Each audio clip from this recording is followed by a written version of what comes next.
The Bears get wrangled in South Texas, and the offensive line stinks from Chicago to Houston and back to Chicago. Up next on the 4-Star Chicago Sports Podcast.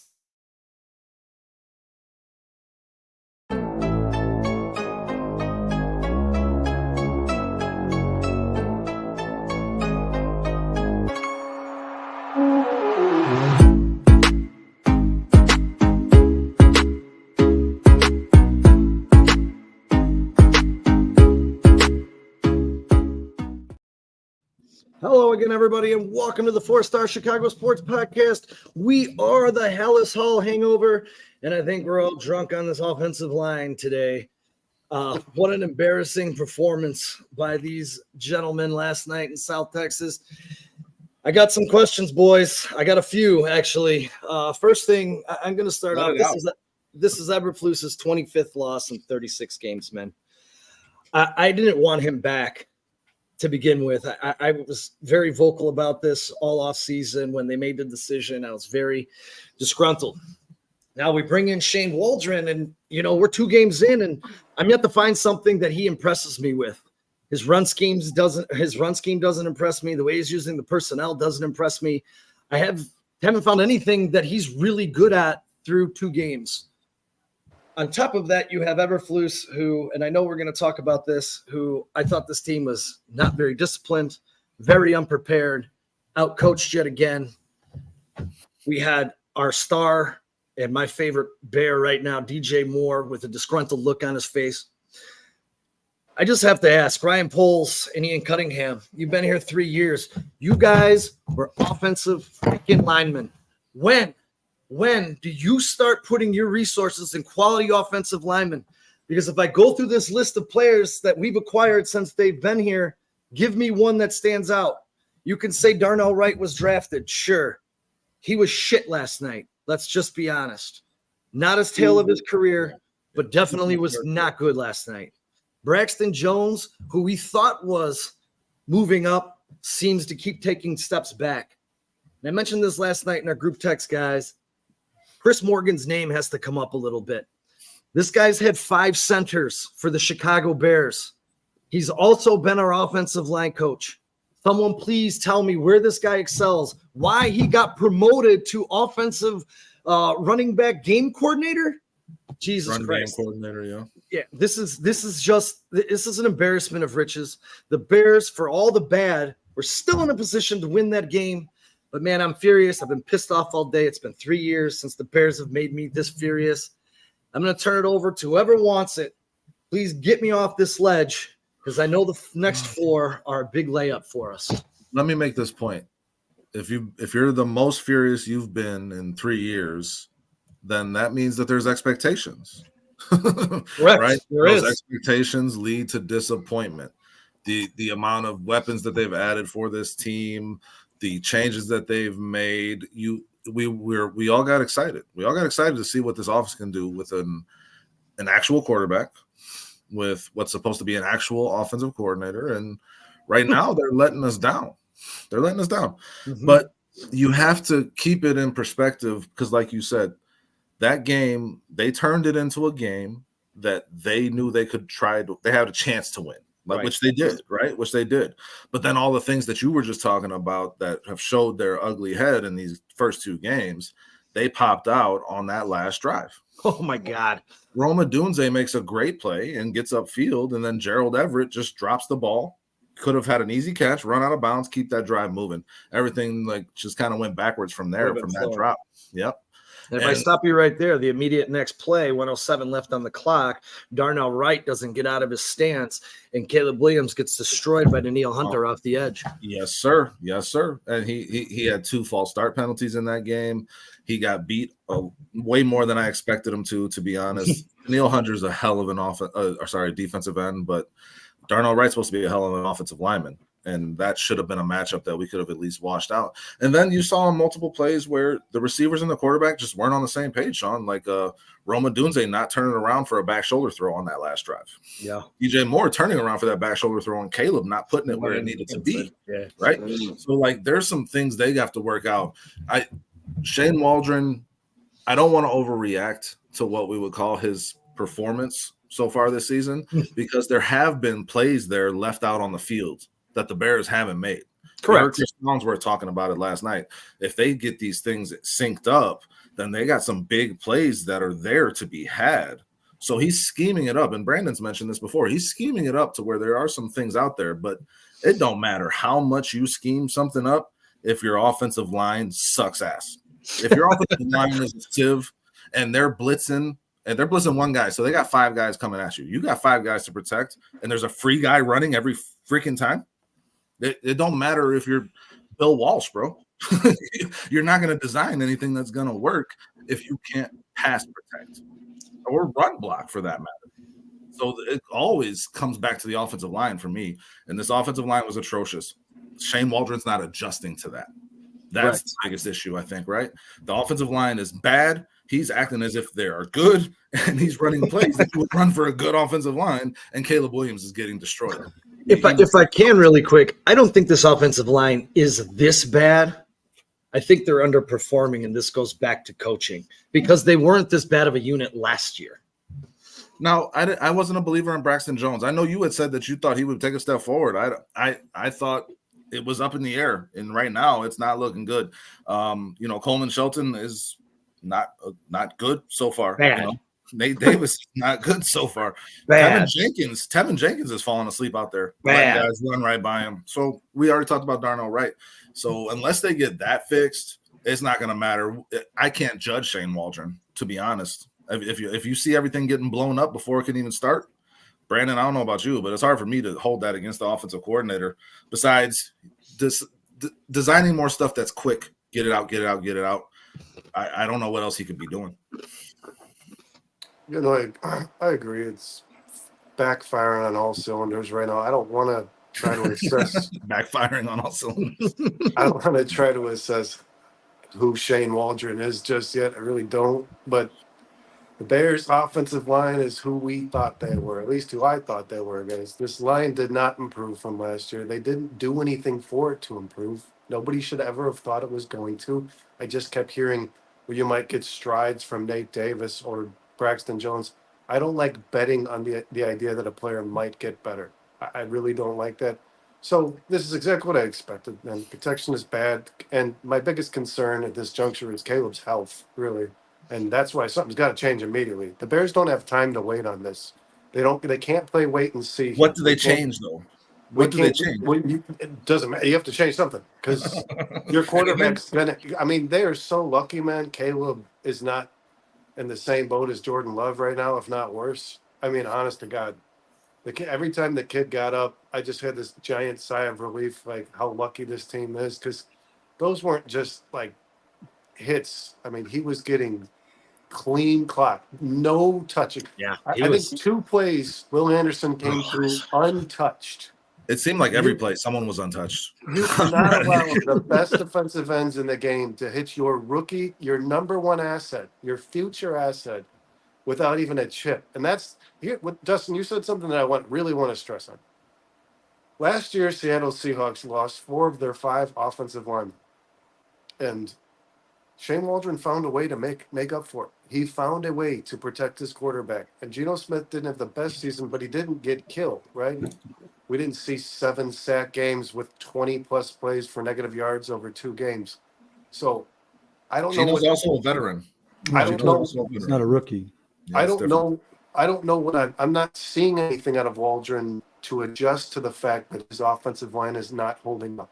In the first half of that game, it looked a little better. I think I think Caleb was down to like 2.6 seconds or something to release the ball. Getting it out. He was in Which rhythm. 2.59 was his average release time. Okay, so that's extremely low, which proved to be successful. Unfortunately, though, guys, that's going to limit your offense too. There's going to have to, if you want things to happen downfield, that's not going to work. But Shane Waldron, the second half of that game, came out almost as if he wasn't there for the first half, and it just got worse, man. And Sean, you've said it before. You're only as weak or as strong as your weakest link. Coleman Shelton is. I mean, guys, there's bad and there's just too much to overcome. This is too much. I don't know what it's going to take. I don't know if there's another guy on this roster until Ryan Bates is healthy that they want to give a shot. Because let's say theoretically you throw, and I hate doing this, guys. I'm going deep into our depth chart, but you throw Kramer in this game. Is it worse? Does it get worse? How do we know? Can it get worse? I was going to just say, can it get 36 pressures on 37 dropbacks? Does it get worse? Hey, Brandon, I do want to say real quick, because you said Will Anderson went untouched at Caleb 2 times, and we talked about this last night when we were watching the game, but there was one play where that was designed to happen, and Caleb just didn't get rid of it. It was It's not just on the offensive line, it's also on Caleb and these receivers as well, right? So just making, like, it's not, that wasn't just they let him go without, No, it was naked protection. But and I will say this, Dustin, we talked about this as well. I'm not going to shit all over the Bears. We knew this offense was going to be a long project. It's not going to click right away, guys. Even if the protection's there, I still think they're going to struggle. But Caleb Williams was coaching at the line, which is something we just don't see in a Bears quarterback. The pre-snap control is something that we have to hold on to as Bears fans to say, like, Mitch didn't do this, Justin didn't do this. There's something here with this kid that's a little better than what we've seen in the past in these types of situations. There's definitely and I'm wondering if he wasn't altering the play around protection. Like, this is not going to work because Waldron's calling it, like you said, Dustin. Like, they've got all the time in the world. And I wonder if Caleb was like, we can't do this. I can't do another 7. I can't take another hit, man. I can't do another 7. Sacked 9 times for 69 yards of loss. That's 20%. Was it 7? I thought it was 7. No, in total in this season, he's been sacked total in the 9 season. times for 69 yards of lost yards. That's 20% of what the Bears have put up on offense. That's that's scary. Yeah. So the one offensive line one of those sacks was Caleb Williams' fault. That 19-yard loss against the Tennessee. Yeah, the Titans. 19 that was Caleb's fault. Although he turned around on that play and there was 750 pounds. Yeah, look at Coleman turned around on that play too. He got turned around. So get rid of the ball. You have to get rid of the ball, guys. You don't run backwards 19 yards. You throw the ball away. I agree. We don't even have to argue about that. Hey, and to Brandon, what do you take away from this? Brandon, to touch on your point really quick, and I'd have to double check this, and maybe you guys know off the top of your head. The year Joe Burrow went to the Super Bowl, didn't he lead the league in sacks? Getting sacked like 56 times that year, yeah. So there are ways to work around it if you have a competent coaching staff, and we'll get into that in a little bit because this coaching staff, we got a lot of questions. What did you take away, Kyle? I mean, right now, you guys, it's only 2 weeks, and I don't want to overreact to anything, but this looks like a systemic failure to me. I mean, this starts with ryanpoles. It's the same thing we talked about with the Cubs in the offseason and the bullpen. We can talk about it with the Bears as well. I mean, if fans can sit back and go, this bullpen is not good enough for this team to compete for their division, and fans can sit back and say, oh, this offensive line is not good enough for the Bears to compete for this division, then why is the GM or the coaching staff not able to see that? This is absolutely ridiculous. We all talked about this for the last 3 months, that Coleman Shelton was not good enough to start at center. I don't even think Coleman Shelton was brought here to be the starting center. I think it was Ryan Bates. Yes. And they steered away from that and decided all of a sudden Coleman Shelton. I mean, if you're making Ryan Bates got hurt and all, to be fair. He got hurt. If you're making last minute decisions on your offensive line, then there's no way in hell it's going to be good in this league, guys. It's not going to happen. This was half-assed. It looks like it was half-assed, and now Caleb Williams is suffering the consequences. And I mean, like Bernard said, you're only as good as your weakest link. Do we even know who the weakest link on the offensive line is? They all look like garbage, guys. I don't know if you could watch that game again from last night. The tackles did not play well. The guards did not play well. The center did not play well. And I say guards, tackles, and center instead of using their names because the Bears are still doing this rotation thing at half the positions on the offensive line as well, which is absolutely ridiculous. You don't see any other teams in the NFL doing this, where every single play, it's a new right guard, it's a new center. Kramer played last night. It's getting ridiculous. And there are things the Bears can do to try to combat some of this pressure. Like I said, like Vernon said, 36 pressures on 37 dropbacks. You're not going to fix that. There's no way to fix that. You'd have to get a whole new offensive line. But at least in the meantime, how about we put Roshan Johnson on the field, the guy who was, when he was brought into, drafted in the 4th round of this team, one of his biggest attribute was the fact that he can run pass block better than any other running back on the Chicago Bears. We haven't even seen him on the field yet. We haven't even seen him on the field. And you know what, guys? We can talk about the offensive line all day. You guys pretty much covered it. They're not good. Nate Davis looks like he's no man's land. How many times do you guys see watching the Bears now where there's 2 or 3 guys blocking one or two guys and another guy's coming wide open? You guys, you have to adjust. If your assignment as the right guard is to end up being they can't block a stunt for the life of them. Yeah, if you're not block a basic stunt. Yeah, if your assignment is to guard a defensive tackle and the Texans go and switch and Danielle Hunter comes inside, then you got to switch and move over. Every other team in the NFL seems to be able to figure this out, but the Chicago Bears, I don't understand. This has been 5 years now of us in the pre-snap penalties. I mean, that's coaching. That's coaching all day long. There's no other team in the NFL that has suspended pre-snap penalties. It's absolutely ridiculous. I mean, the Bears had a false start coming out of a timeout. They had a false start. That's absolutely pathetic, guys. That's ridiculous. That's not acceptable. And the fact that there's no emotion on anybody's face on the sideline, whether it be Matt Eberflus, it be Shane Waldron, nobody looks upset. Nobody looks like they're holding anybody accountable. These guys pretty much look like they're doing whatever the hell they want. I mean, it's ridiculous. This is becoming an absolute joke. Your accountability. We're going to question accountability. I don't know. We're not in that building. That's a tough thing to do. You also don't know who's responsible for all these pressures. I do want to say one thing. Go ahead, Sean. Go ahead. If you want to talk about accountability would be your head coach stepping in and pulling your center out because he sucks and pulling his right guard out. Did that happen? Okay, Matt Pryor and Doug Kramer should have been in that game maybe after halftime to see what they got because it wasn't getting better. It got worse. Pryor's not a center. Pryor's plays guard and the right guard position and get Nate Davis the fuck out of there because the back you still got Coleman Shelton there. Well, in regards to accountability, I said you put Kramer at center and Pryor to the right guard position. I understand the emotions, guys. Let me touch on something that Kyle said because I thought it was important. Okay, he's talking about the identity of this team. Basically, Ryan Poles goes and trades a very valuable 5th-round pick for a guy by the name of Ryan Bates, with the intentions of him being your starting center. Now, you say he got hurt, but he was getting beat in camp before he got hurt. Shelton was beating him out for that job. So then is your coaching staff on the same page as your GM? Because your GM brought him in for this reason, right? And he signed Shelton as a backup. Shelton got backup center pay. That's what it was. Now, here's the question, guys. Did Shelton perform so goddamn well in preseason and training camp that he just looked that much better than Bates? Because if that is the case, what was Ryan Poles seeing when he traded a 5th-round pick for him? Yeah, we've already talked about that. That's not lined up with Ryan Bates wasn't good at center on the Bills. They never asked him to play center. He played center for 17 snaps, and they were like, "This guy's garbage at center. Let's move him to right guard." So why would Ryan Poles even think that's an option? Poles' move over here and be your starting. It's not good.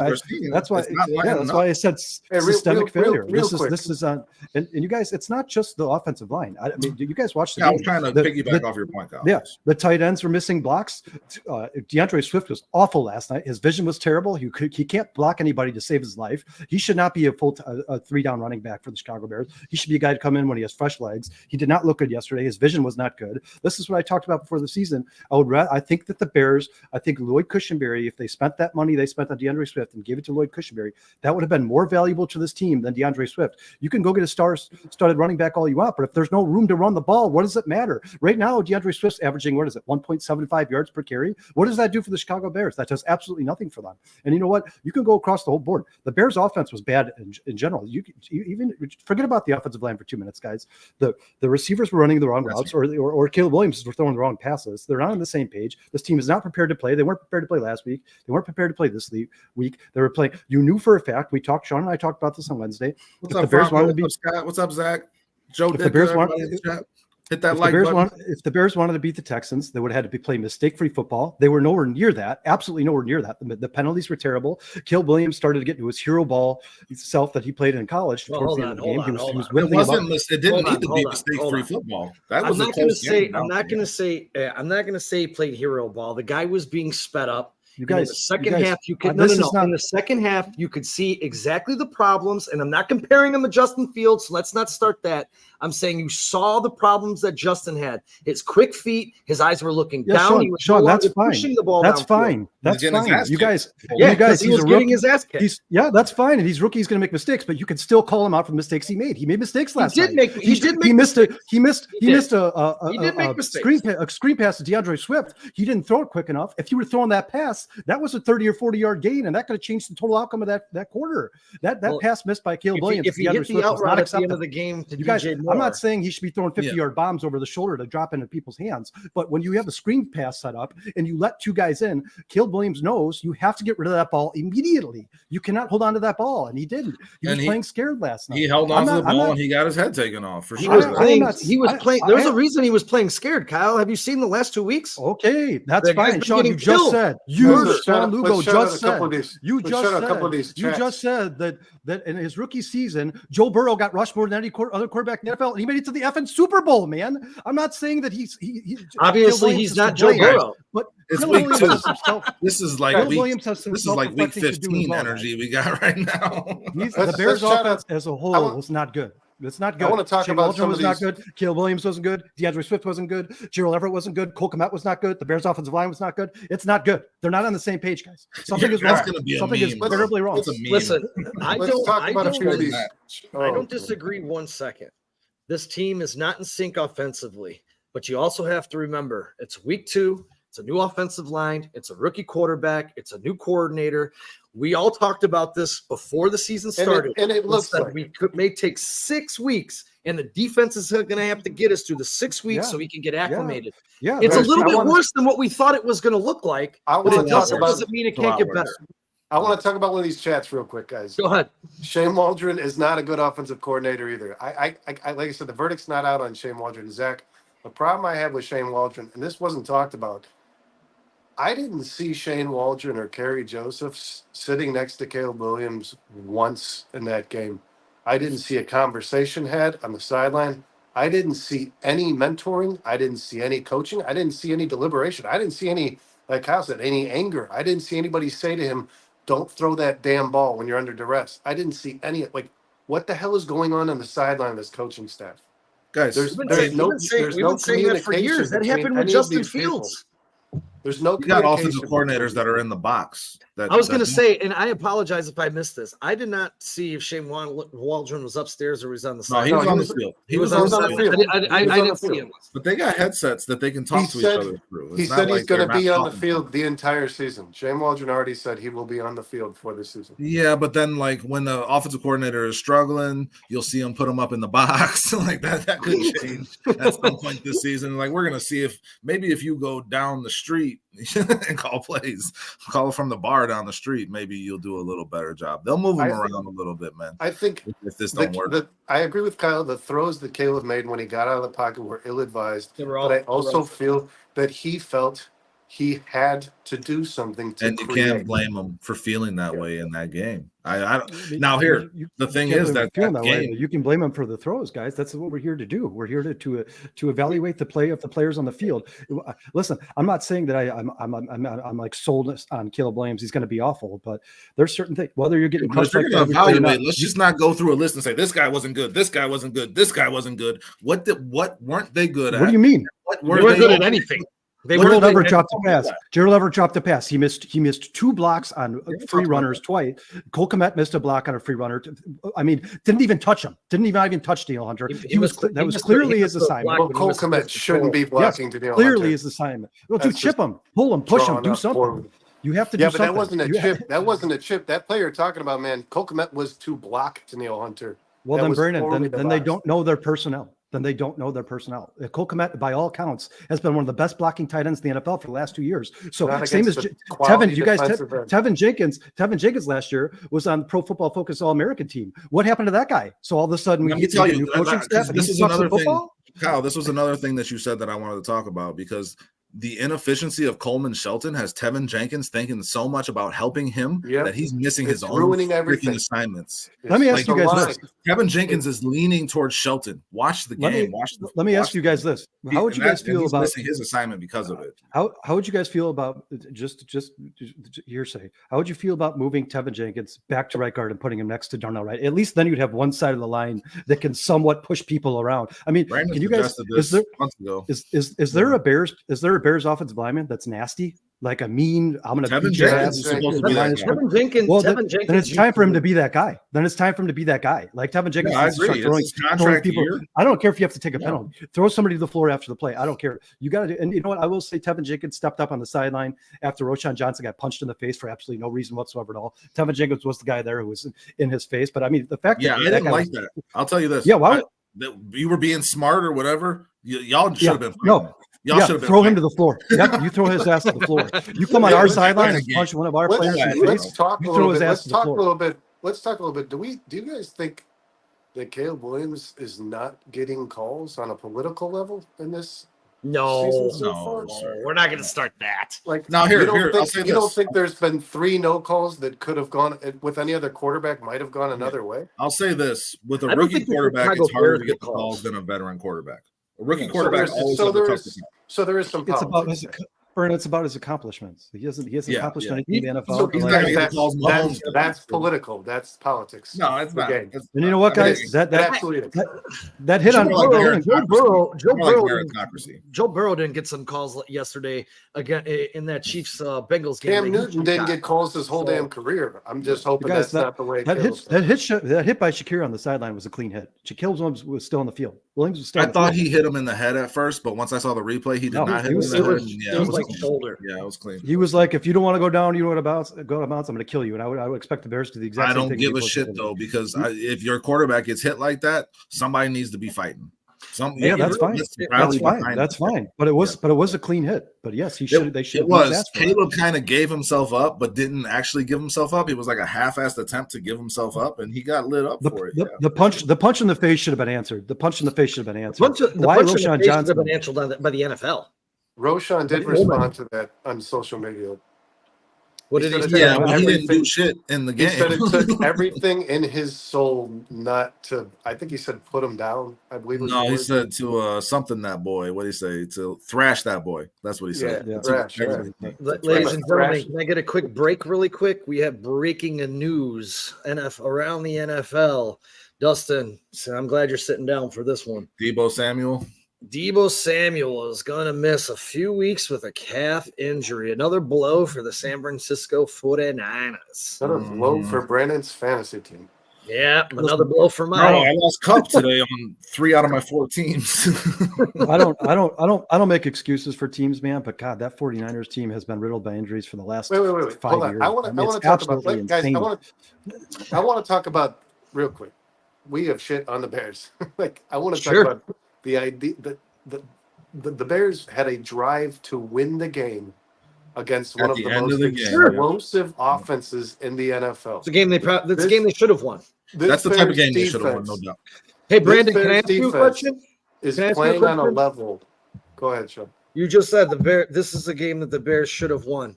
And I started off with our coaching is abysmal, and I hate Matt Eberflus. Kevin O'Connell, Harbaugh, let's say the Which guy one? from 'Cause the one's team 0-2. up north. Any of them. Well, The guy Harbaugh's who's the 0-2. coach of the team up north. Luke Getzer? Any of these guys. No, not him. I just don't say that name. Would any of those coaches have won this game yesterday with the personnel that they had? Jim Harbaugh would have. No, Jim Harbaugh would have. You Jim don't Harbaugh, think 'cause you don't Jim think Harbaugh would've ran the you ball. don't think LaFleur? Justin, Jim Harbaugh is averaging 150 rushing yards a game. The Bears are averaging 36. There's no way any of those guys would have won that game. That's why they hate him. But when you have that as your identity, that's what you establish in training camp. That's what you establish in mini camp. That's what you establish in every preseason game. That this is Yeah, what it's our easy, team it's is going easier to to do with No, Joe I- Alt. Hold Joe on, Alt I just makes asked that that. a I lot just easier. asked that question though because because you're going back to saying that coaching doesn't matter, but No, coaching. no. does Let's say matter. this. Let's say this. Matt Eberflus is a double-edged sword right now for Chicago Bears fans, Ooh, I right? don't know about that. No, well, is he Yeah, not is, calling he the is. defense, I Sean? agree. Sean, is Yeah, he his not calling the defense looks defense? amazing. It's the best Yeah, defense he's calling in the Which is league. a top 5 defense in the league. Yeah. He's calling the defense, right? Yeah, he's a great defensive coordinator. He's an awful head but- football coach. But when plays are happening in front of him that he challenges that are clearly plays you should not challenge, and he's the closest person to the play on the sideline, and he throws that challenge flag, is he thinking about his next defensive call, or is he actually thinking about managing the game? Because in terms of game management last night, and we've talked about this, I don't know if him being the defensive coordinator takes away from him being the best NFL head coach he can be, because he did not manage that game well. If you take the defense Those away two from him and challenge made him a calls head were coach, he awful. would still suck. He's What's not that? a good NFL head coach. But you can't say that because you don't really Yes, know. I can. I mean, you don't know because he hasn't lost done it. 25 of 36 games as a head coach. That tells me he's not a He's good been head calling coach. the defense for over half of that. Not my problem. Sean, if they win, Not my win the problem. next I'm not 4 saying it's games, your problem, but it's a talking point that we can discuss as Bears fans in terms of is this taking away from what he could be doing? well, Sean, as you got a head shout coach? out from Zach in the chat. Sean is 100% right about that. No. Mike, I guess. Do we think the Bears? Let me ask you this, Sean. Do you think the Bears win Week 1 if Flus isn't the head coach? No. The Bears defense won that game. No, The well, defense- Yes, and the Bears defense kept them in this game. Who knows if And you even have a though better small game games- caller calling the game, the Bears aren't successful, is what I'm saying. Malik Willis just went 12 for 14. The guy was a loser, 0 for 3 and 3 starts in the NFL, never threw a professional touchdown. He looked really good. I don't care that the Packers didn't ran look the really ball good. down their throat. No. Sam Darnold is succeeding look really in good. Minnesota, for Christ's sake. Coaching system, coaching freaking matters, man. Of Yeah, course I'm it gonna does. say this, man. I Matt think every Eberflus quarterback, is not a good head every quarterback coach. that makes it to the NFL. I'm not arguing. His record speaks for itself, but could he be better hypothetically if he wasn't focused on calling the defense? It's just a question. I'm gonna probably say no. Okay, but Every we don't have the quarterback- sample size to know that. I didn't want Flus here. I didn't want Flus here when they hired him in the Yeah, first but place. guys, I didn't want to Sean, keep. what you're talking about, He is a irrelevant. double-edged sword because he is creating success for this team too. The most successful part of this team, he is in control of. What we you're can't talking argue. about is irrelevant to Flus. Okay. When you He's bring up a good defensive when coordinator. you bring up guys like Shanahan, you bring up guys like O'Connell. These guys, every quarterback that's in the NFL is good enough to have strengths and weaknesses. The coaches that you're talking about get the best out of the quarterback that plays for their team, no matter how bad you think he is. Even Sam Darnold, Matt Eberflus is not going to be involved in that in any way, shape, or form. It's just not going to happen. They've got to find a way, regardless of protection, regardless of the run game. Waldron's going to have to find a way to put Caleb's strengths on the field and eliminate his weakness. That's the only way this team succeeds. This is a great point by Franco. Imagine if they had an extra. I said that during that drive. Yes. Imagine if they had an extra timeout for this drive, like, and that's Eberflus for sure. And that's whoever's helping him decide if he should be challenging plays. If he's listening to Kyler Gordon on that, he's Imagine crazy. if Gerald Why Everett is he doing catches that? the ball and gets out of bounds too. I mean, that stops the Gerald Everett. Yes, that was a Just huge. I mean, but that timeout could have helped them in that situation, obviously. And our head coach cost us that timeout at a time that we needed it. So, Those like I challenges, said, in terms of those game challenges management, were he gets an those F. challenges were terrible. Those challenges were Those terrible. challenges Guys. were awful. And Kyle and I talked about this. Maybe the Kyler Gordon one you could give a pass on, but No, sir. No, not that even. was not- That was no, clearly no, not no. a catch. No, I don't give him a pass on the Kyler Gordon. I give him a pass calling a timeout on the Nico Collins catch to see if Yes, the NFL. yes. oh, That the was Nico a- Collins that was- catch. Sorry. that was a sorry. very- It wasn't you Nico guys- Collins. He by the time he got control of that ball, his toe was barely touching the ground. It was that close to not being Yeah, a but catch. Flus That was second 3 foot not feet about away it. from that play. Yeah, but Brennan, Flus that was was the closest person. Brennan, Flus was when- closer to when that he play than pushed- Stevenson. Brennan, No, we're talking about the you're talking Nico about the one that Collins, he not the challenged. Stephon Diggs. We're talking You're about Nico when he Collins. challenged for Stephon Yeah, Diggs. I'm talking Where about he Nico didn't Collins. challenge. Stephon Diggs dragged that toe. The He couldn't fucking asphalt challenge. pieces shot Yes. up in Flus's face, Yes. but he still challenged. He removed But you guys, the grass. real quick, before let's for everybody out there, let's talk about real quick what the Bears did well, because the Bears did a lot of good in this game as well. Yes, please. Particularly Sean, and I'm not saying Matt Eberflus is like great or anything, but particularly the defense is what kept the Bears in this game. Once again, the Bears allow. I mean, this is twice It was in a 2 catch, games now. Zach. It was a catch. In each game now, the Bears have allowed one bad drive. The drive last week to when Tony Pollard had the 20-yard touchdown, and then the drive this week when Nico Collins, there was confusion between Stevenson and Byard, and Nico Collins got wide open for a touchdown down the middle of the field. Besides that, the Bears defense played absolutely outstanding. And that's also with the fact that they were on the field almost the entire game, and they still looked great every time they came on the field. I mean, this Bears defense has bought into whatever Matt Eberflus is selling, this his principle, whatever you want to call it. I mean, they are probably, to me, right now, the most dangerous defense in the NFL, because if the Bears had an offense that could score points and keep them off the field, they would probably be even better. I mean, this defense is absolutely amazing. You know, and I know you look at Pro Football Focus, they gave Jalen Johnson the worst grade of any Bear yesterday, but I didn't see it, guys. I just didn't see it. Jalen Johnson continues to be, they were afraid of throwing towards him. They will not throw the ball. He barely threw him the ball. He barely got any action. Yeah, he's the anchor of this defense. They said that he missed a few tackles, but you know what? When you have a wide receiver like Nico Collins, who's 220 pounds, that's a lot of guys are going to get run over by. And Nico. when you're on the field for 45%, dude, Nico Collins threw him into the ground on that touchdown. On He did. Yes, he did. But you guys, we talked about before the season that the Bears defense was going to keep them in every single game this season, and so far they have done that. As a matter of fact, they won the first game of the season with the Chicago Bears. They kept the Bears in this game, and like Zach said, this is a team that's projected to go as far as maybe the AFC Championship, even the Super Bowl. The Bears had a chance to win that game on the last drive of the game, and on top of that, if you go look at Caleb Williams' numbers and CJ Stroud's numbers, obviously they didn't throw for the same distance per pass, but they were relatively close. I think one was 26 for 37, one was 26 for 36. Something. Yeah, but one threw for 250 yards. I understand that. But you also can't expect a rookie quarterback to look the same as CJ Stroud as when he was a rookie. So Kyle, let me ask you this: is a conundrum. Did the Bears win that game if they play the Texans in Week 15? It depends on the Bears' offensive line. I mean, it depends. You guys, here's another thing. Everybody's basically saying, "Oh man, the Bears' offensive line's terrible. This is how it's going to be for the rest of the season." Sean brought it up earlier. Matt Pryor is more capable of coming in playing right guard. Doug Kramer's more capable of coming in.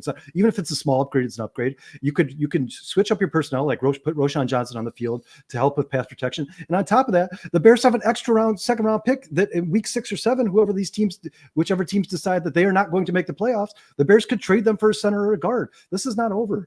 These are stepping stones to get into the later weeks of the season when the Bears will be playing better competition, and they should look like a better football team. And especially if Caleb Williams, things should slow down for him a bit. You guys, we all know that Caleb Williams is more than capable of hitting those wide open passes he's been missing for the last 2 games. You know that's going to come at some point. You know for a fact that's going to come at some point. Caleb Williams is going to be one of the best quarterbacks in the NFL at some point in his career. The problem with the Bears is just right now it seems like not everybody's not on the same page, and it's maybe I can't believe I'm saying this because I used to be the guy who complained about it over and over and over again. But the Bears, the NFL needs to bring back the 4th preseason game because it's not just the Chicago Bears, guys.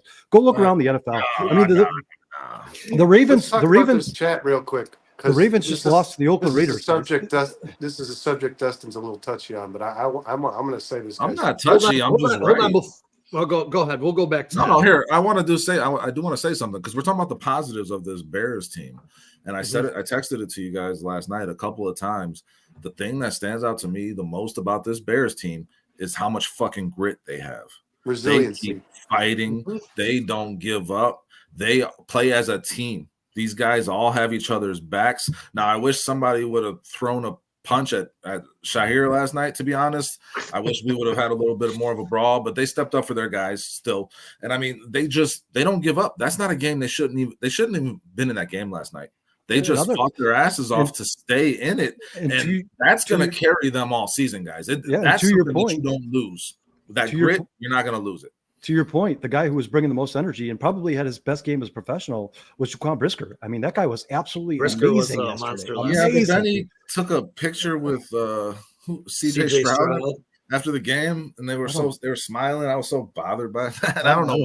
I don't care about it. Bothered by that, guys. That guy, his constant. I mean, he was all over the field last night. He was bringing the energy. Kyler Gordon is comparable to none when it comes to energy, man. Kyler Gordon had the easiest pick of his career. Yeah, isn't it funny how those two guys are best friends? Isn't it funny how they're best friends and they seem to have the same kind of attitude? Kyler Gordon made a tackle on the backfield. I was astonished by it. That was amazing. He speared through the line and just picked him up by his legs. Yeah, that was an awesome. He went unblocked. And then tried to punch the ball. That was Palomalu timing. That play was Palomalu timing. He timed out that snap perfectly. But I mean, like, there are positives for this Bears team, guys. Vernon, I want to hear your Stevenson take here because I'm curious as to what you're about to say. Well, someone's got to remind this guy that football is 4 quarters. It's got to stop, man. I mean, you think he needs a reminder that he needs to start playing when the whistle blows, bro? Really? 7 catches for 97 yards and a touchdown in 1 half. That's what he allowed. And what you're failing to understand, what Zach is putting right here, is that he was getting attacked the whole game because Jalen Johnson wasn't. Jalen Johnson has a reputation because he's earned it as one of the top 5 year long. cornerbacks It's in gonna the yes, it's happen going to happen all year long. all And year he's got long. the hardest job on the Bears defense. Correct. Tyree I Stevenson has agree the with hardest Dustin job there. on the Bears defense, and you're not giving that enough credit, sir. That's I'm giving the fact that the guy's now allowed over 12 catches, 150 yards, and 2 TDs in 2 games. Okay, but can you acknowledge That's what I I'm just giving. said? Can you acknowledge what I just said? Or are you just going to talk about these Sure, he's got stats? the hardest job and he's not doing it well. I disagree with That's that. a bullshit statement. He's I making disagree with plays. that. Did you see If the he play he doesn't made have- on third if he down last doesn't night have to get the If ball he back doesn't for have the the Bears? prayer ball that if he doesn't have that prayer ball that was thrown to him for a Prayer pick ball. 6. Yes, by Will Levis, the pick 6. Okay, but he was in the terrible position to throw. make that play. Yes, Brandon? You think Sure. it's just given to him? Okay, so Just we're give it talking to about him. how elite this Bears defense is, right? Shut down. Don't give an inch. They have allowed 2 touchdowns on the season, guys. I hate to be the pickler. That's pretty low for the The 2 season. touchdowns. That's amazing. Games, touchdowns. That's The pretty 2 fucking good, the 2 bro. touchdowns came from the same individual. No, And dude, when you that talk Tyree, about And Jalen Tyree Johnson, Stevenson hey, is going Brandon, to be and targeted we all talked about season. Jalen Johnson getting thrown down on the touchdown. Jalen Johnson was catching up to a play that somebody else blew on that touchdown. You tried to say it was Tyreek Stevenson, and you were wrong. It wasn't Tyreek Yeah, Stevenson. Well, You it want was Tyreek zone, Stevenson to be and your he kind of got scapegoat, bro. lost. But It was Tyreek Kevin Stevenson, no, Byard. he didn't get But lost. He's on still in that zone. play, the Bears were not in zone. Were in zone coverage, weren't yeah, they? that was Kevin Byard. Sat It in was his Kevin zone. Kevin Byard. Byard's guy. He It didn't was get Kevin lost. Byard, yes. It was Kevin he Byard. got who 7 lost. catches for 100 yards and a touchdown in No, one Vernon, half is not Vernon, good. that Kyle, touchdown, please make this point. that 'cause, like, touchdown was not Stevenson's saying it all fault. That day. was No, that zone was not. coverage. He passed him off to Byard. Byard Yep. got over too late. Kevin Byard was too late on that Guys, play. who was the difference And maker? Kevin Byard was afraid of getting run Who over. was the too, difference man. maker on Houston's offense? Nico Collins, who's one of the best receivers in the NFL. And when was he catching the ball? Because we just talked about Jalen Johnson didn't allow a thing. When was he catching the ball? Brennan, you're You're again not acknowledging my point, bro. They're gonna put him on Tyreek. They're gonna put the best receiver on Tyreek because the Bears don't move sides of their cornerbacks. Hold on, though. The best receiver will be on Tyreek all season. So Tyreek has the hardest job on So, that defense. I'm gonna And ask he's you playing this. his ass off. He's a dog, bro. I'm gonna ask you Defense this. is a team sport, You're not right? watching. It's a team sport, right? So let me ask you this. Bears shut them down in the second So let me half, ask you Brandon. They this. gave up He's 3 played- freaking Tyreek points. made amazing plays the whole second He's half. played 2 Made great quality tackles in the run. halves. He's Shut played down 2 that quality pass on halves. third down Would that you got the guys Bears be- the ball back with a chance Okay. to win the game. Let me ask you this. Would you be content with Jalen Johnson allowing 7 catches for 97 yards in the first half of every game for the If rest the of the Bears season? were allowing 1 touchdown a game and Tyreek Stevenson wasn't getting targeted, yes. You would be okay. Yes, I would. Yes, Where- I would. where Because would they're Tyreek going to get you Stevenson- somewhere. You're looking Where at would one of Tyreek the best Stevenson offense. fall? Dustin, Brandon, you called him a top Is that 5 the corner. best receiving core in the NFL? Is that the called best him- receiving core in the NFL? No, that you they called him play? a top Who is? 5 corner is? in the. Who Hold on, is? let me finish, man. You No, called him who a is? top 5 corner in the NFL. Is Tyreek Stevenson a top 5 corner in the NFL? Tyreek Stevenson, I said, will be a top 5 corner in the NFL by the time this season. No, he Yes, won't. Yes, I Right see it. now, he I've would seen be it since paid. he got- as- Since Right he now, got he'd be drafted, bro. paid. If he was paid tomorrow, it'd be as a top 20 corner in the NFL. And that would be a fucking steal for the Bears. That's I'll tell you still not bad, dude. Possibly, unless you put Listen, I somebody- understand that when I make bold statements, I could be wrong. That's the point of a bold statement. It would not be bold if I wasn't going out on a limb saying what I'm saying. But it's for you also- to say that Tyreek Stevenson is the weak link of this defense is I didn't just say that. asinine. I said Tyreek You Stevenson did, had you did. You 2 said you're really strong as your bad biggest link halves. referring to Tyreek Stevenson. Dude, Tyreek Stevenson had 2 bad halves of football. There's no questioning that. There is And he none. had 2 I don't fucking care what great his ones. job He is. was the Listen, NFC Defensive Player of the listen, Week last I week. don't because he scored a He's the touchdown weak to link win of a the Bears game. defense. He scored. Well, he a was in the touchdown right position win to make a play football to win a game. I don't game. think you wanted to actually bring this up. Kyle, did you text during that game last night that Tyreek Stevenson was getting picked up? He was in the getting. first half, He he said was, he was yeah. getting torn apart. But- Can we but- add context to that, Brandon? Because you're not acknowledging the. Dustin actual makes a good history. point, man. Dustin does make a good point, man. Because Yeah, you Jalen know what Johnson Dustin's is so point is? dangerous. Jalen Johnson is so good that because Tyreek Stevenson isn't, he's going to get picked on. No, that's that's your not. point. That's not. It is your point. Dude, Nico Collins is going to catch balls against everybody. Guys, dude. if Tyreek He's Stevenson really was- good at Nico football. Collins. Here's another bold statement. By the end of this year, Nico Collins is a top 5 receiver in the If NFL. Tyreek Stevenson was as That guy good as might be Jalen already. Johnson, He might would be he right be now. picked on? Would he be picked on? What's that? If Tyreek Stevenson was as good as Jalen Johnson, would he be picked on? Yeah, somebody has to get picked on, Brendan. Yeah, yeah. The quarterback No, is You got to going. throw the ball They're somewhere. going to So go you would into the pick on game with a Jalen plan Johnson to if there attack was 2 someone, of them? always. Well, Brendan, No. you're also comparing a player who's been in the NFL for 4 years to a guy who's in his second He's in his second second game year. in his second season, man. I mean, Jalen Johnson was picked on as a rookie, Brendan. He was Have I picked on said as it right at off. Hey, Brandon, can I ask you this? Have I Can I said ask at you any this? point that Tyreek Stevenson's a bad football player? No, you never said. Okay, so what am I? My point is the guy's going to have to play 4 quarters every game. My point is that he can look bad on the stats, but if you're actually watching him play, Look he bad on looks the like stats. a top cornerback in the Well, league. that's why PFF is skewed because I they mean- don't. I test. Come on now, he shut What do you shut mean? the guy Sean, down you across pitch- from him for that whole You second half. pitch PFF stats all the time. They're not always accurate, dude. Stats They're are not never always accurate. Stats can always be used to make whatever. I've always said PFF isn't always That's the accurate. reality. They're not the be all end all of the stats. But Because Tyreek sometimes is they going grade to be players like So- Javon Dexter at the end of last year was causing confusion, getting in the backfield, being disruptive, but they don't count that on PFF. So here's That's my not how point, you guys. get a PFF grade. You just said Tyreek Stevenson is going to be attacked all year. If he gives All up a season. bad half of football for the remainder of the season, the Bears are in trouble. I mean, They're they in haven't They're done not in so far. trouble if they're allowing 1 touchdown a game from the offense, bro. They're in great shape. Somebody is going to get attacked on this defense. Well, If they're they- shutting down the run and Jalen Johnson they- is on the other side, where else are you going to go if you're an offense going into a game? Well, they did, just to be fair to all the listeners, they did allow 2 touchdowns last week, and one of them was on Tyreek Stevenson to Okonkwo in the end zone. But he was still a good play by. That was an Stevenson. amazing Second too late. touchdown. That Yeah, was a lucky touchdown. I'm just stating the facts. I'm just saying that, He that was was blanketing that guy. Stevenson was a second too late in turning around, but he's going to get better at that. He's But young. Stevenson Yeah, was yeah. there. Yes, He he was was. there. How many guys? Hey, Brandon, just let me not ask you even this be there? question. Let me Yeah, ask that you this pass should question not to have be been fair. thrown. From where Tyreek Stevenson was game 1 of last year to where he is now, you don't think that his trajectory is headed to be a top corner in the NFL? No, Yeah. a top corner, no, absolutely not. Yeah, I agree. I agree with you. Absolutely not. Okay. Absolutely not. I strongly disagree with that. No, do I think that I Tyreek think he's Stevenson will made be one of leaps the and bounds highest paid from corners in last year. football? Absolutely not. When his contract is due, he will not be anywhere near the Well, range. of you guys, give me a second here. So first of all, you're talking about Let's you guys. look at the You guys, cornerback market. you guys are talking about 2 totally different style of cornerback play. I mean, Jalen Johnson's a shutdown corner who sticks on his man like glue. Tyreek Stevenson is not that guy. I'm not saying Tyreek Stevenson still could listen. Brendan, look at Trayvon Diggs. The guy allows huge plays almost every game. He also averages a pick and a half every game. I mean, That's how Stingley was, the guy they played last night. These That's are how Stingley corners. was. These are corners who take chances, man. They take chances, man. That's what they do. These guys are guys I'd who rather hang have back a shutdown corner. Well, they're not all shutdown You corners. can't Those are have- hard to come by, man. Those guys are growing on trees, man. Jalen Johnson is one of a kind. But if Tyreek Stevenson is not that guy, it doesn't mean that he's not a good football player. No, he's still a very He's good. saying he really wasn't. good at the And- style of Never game. said he wasn't. Never he's said he wasn't. He's Never just said saying he he's not a top corner in the league. He's not Sauce Gardner. He's not, and he But- won't be. He's a ball hog. That's what he is. He's a ball hog. He's gonna be a ball hog for the We'll Bears. rediscuss this entirety of his career. conversation at the end of Yeah, the how about we put a nail in this one and we reassess this in a couple of weeks down the road? Yeah. Because Travis has the defense is fine, the offensive line, the running back, the quarterback are the only questions the Bears Oh, fans just have. those? That's all? We've always been a great defense. Hey, Travis, thanks for the comment, Travis. We appreciate it, man. Yeah, no, absolutely.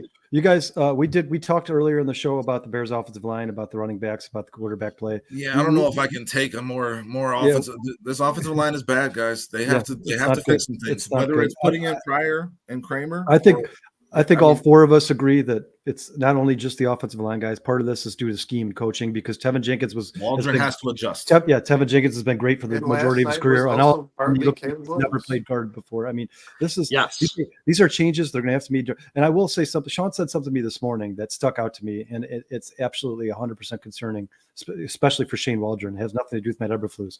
I almost felt like at points in the night last night, this offense revolved around DeAndre Carter, and that cannot be a thing. That going forward, I that don't cannot. understand. I don't understand. You just paid DJ Moore $110 million to play in Chicago, another guy. and they're throwing to DeAndre Carter more than they throw to anybody else on the field. If you ask me, I mean, DJ Moore was on the field at almost every single play. Yeah, of that but game. Brandon- They But it said doesn't matter. that- You're running the offense through DeAndre Carter. DeAndre Carter, DJ Moore. Carter was the X on 3 different plays that for sure guaranteed was their number 1 option. And you have guys like Roman Dunze, who you drafted at number 9 and used a bunch of draft capital on, and DJ Moore, you just give $110 million to. Let's be fair to DeAndre Carter, though, Kyle. He had 4 targets, 3 catches for 32 yards. He caught 3 out of 4 of his targets. That's fine. But now let me ask you this: if those balls go to DJ Moore, you have 7 catches for 180 yards. Now that's a conversation about what are the Texans doing to defend DJ Moore on those particular plays. Dustin, you can't tell me that Roma Dunze and DJ Moore are double covered on every play. I mean, you can't double cover Last- everybody one else. of those last guys night, is- Roma Dunze was not being double covered at all, really. Yeah, Roma so he should Dunze- be the how quiet Roma Dunze has been it concerns me. Now, he played every snap last night, and he was hurt going Shane into Waldron. the game. Shane Waldron, Now, right? Why the yeah, fuck that's is concerning. Roma Dunze? We see Malik Neighbors destroying the Washington Commanders defense. We see Marvin Harrison Jr. destroying the Rams defense. We see Roma Dunze. He finally gets a target on the last drive of the game. I mean, like he went that whole game without really being utilized in any kind of way, and he was not being double bracketed. They were all over DJ Moore that whole game. Roma Dunze, it's not just on the offensive coordinator. Roma Dunze needs to get up in somebody's face and say, "Give me the fucking ball. I can make plays." Our offense is stagnant. That really bothered me about that game last night, how little Roma Dunze was actually involved and how intentional or lack thereof they were in terms of finding a way to get him the ball. You saw last night with the Texans, they do these reverses, they do creative shit to get the ball in their playmakers' hands. The Bears aren't doing that. They're not getting the ball in their playmakers' hands in advantageous situations. They should be using DeAndre Swift like that. They are letting DeAndre Swift just run into a wall, and he is not that player, especially without a fullback. They did that screen pass to DeAndre 6 times last night too, and that's not a good play. I don't know who's the backward screen pass. Yeah, the one where he runs misdirection, with no misdirection, with no. We know they know where that ball is going. They know where that ball is going. Dustin, I agree with you 100%. We saw Roma Dunze in the last game of the preseason do an end around, and he gained like 25 yards purely based off of his speed. But you're not getting that. And this is what I'm talking about. The personnel is different than everything they practiced in the preseason. The style of game flow is different than everything they called in the preseason. Rolling Caleb Williams out is not happening. I mean, none of the stuff they did in the preseason is happening, and I don't understand. I just don't understand why it's like Shane Waldron was like, I'm just going to impress them enough to guarantee my job, and then once I get handed the reins, I'm going to do whatever I want. I just don't understand it. Where is DeAndre Carter coming from? Where's Travis Homer coming from? Why? You guys, we just paid Cole Kmet to be on the field as one of the top. We paid him as the 9th highest paid tight end in the NFL, and he's being used 20% of the game. I don't know. You should use the tight end you pay. Oh, jeez. I mean, Gerald Everett has been averaged less than 500 yards a season in his career, and it seems to me like that's the guy he is. I think that's just kind of who Gerald Everett is. I think he's going to play poorly on some plays, and he's going to play great on some plays. I think that he's inconsistent, and that's why he wasn't offered $20 million to go play somewhere else. That's why he was offered $6 million a year to play for the Bears. Cole Kmet is a much better playmaker than Gerald Everett, and he should be on the field almost 24/7. And I'm good if I don't see Gerald Everett really anymore. Yeah, honestly, so am I. I'm not seeing anything from him that impresses me. And with all due respect to Mercedes Lewis, they threw a screen pass to Gerald Everett, dude. They threw a screen pass to Gerald Everett. He's not a playmaker. He's not going to make people miss in the backfield and then run it upfield. That's a DJ Moore play. Why are they even throwing a screen pass to Gerald Everett? That doesn't make any sense. Did you guys see what the Lions did yesterday? Amon-Ra St. Brown, they got the ball to him 14 times. That should be DJ Moore's number every freaking week, man. He's their best playmaker. Without a doubt. Play your best players, get the ball to your best players, let them create freaking plays, man. To be fair, the Lions lost that game, but yes. It doesn't matter.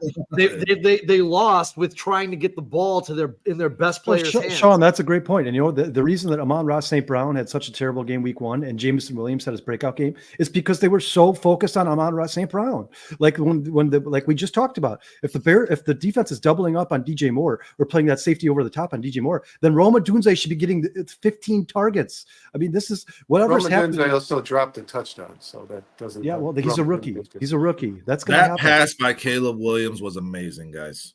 That was one of the. Which one? The drop by Dunze? Yeah, when he threw it, he lofted it. Actually lofted it up into a spot where only Rome could go get it. If Rome comes down with that play, that's on highlight films. Rome's got to catch that ball too. He does. He does. Simple. He got slammed in the ground pretty hard.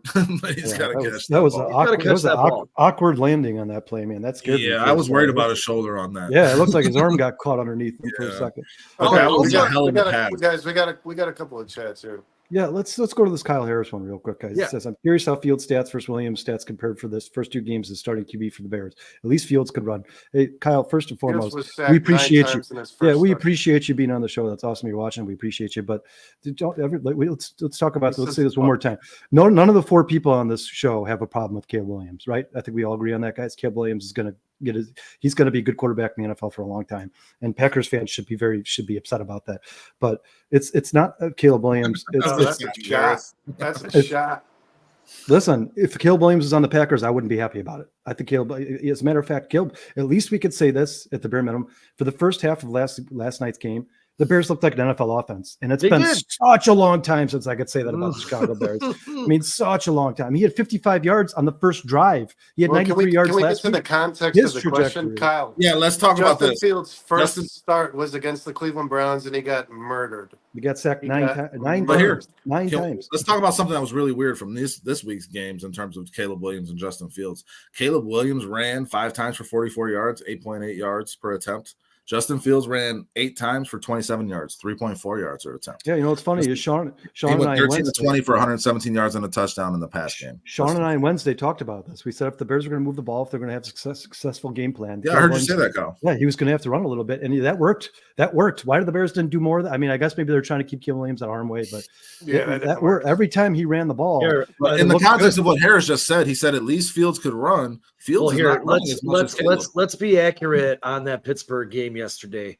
Justin Fields ran twice in the first quarter, got 24 yards on those 2 carries. He did not run again until the end of the fourth quarter, just about, and was bottled up on those runs by the Denver Broncos. He was a pocket passer yesterday, which was something I was not expecting to see watching Pittsburgh and Denver. Yeah, I mean, it wasn't very good. You guys, he scored 13 points. I mean, nobody can look at the game yesterday for the Steelers and be like, oh my God, the Steelers have found something. And Justin Fields, he looks like a Super Bowl winner. He did not look that good yesterday.